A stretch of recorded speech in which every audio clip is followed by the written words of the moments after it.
It's strange. I'm not gonna lie, it's strange to see my face all over N.D.G. But N.D.G is, you know, when you're from N.D.G, it's the only community in Montreal that I know of, certainly, that you wear that as a badge of honor. You don't grow up in the streets of N.D.G, in the alleyways of N.D.G, because that's a big part of our community, arguing over French and English.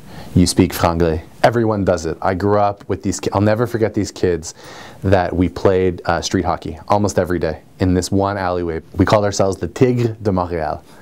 And nobody ever said we're the Tigers, the Tigre, or whatever. Just we were les Tigres de Montréal.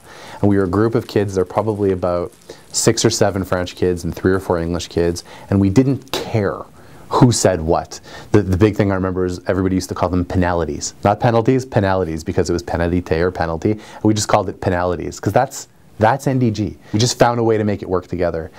We do the Saint-Jean festival in the alleyway, all the French kids and all the English kids. And that's what N.D.G really is at its core. It's an area where divisions are non-existent.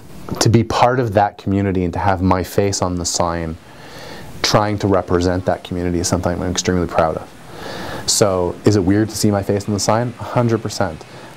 But I'll bring it to something that Mark Trestman actually taught me. It was one of the best lessons I ever pulled away from the Alouettes, and I'll respect Mark Trestman for my whole life for this message.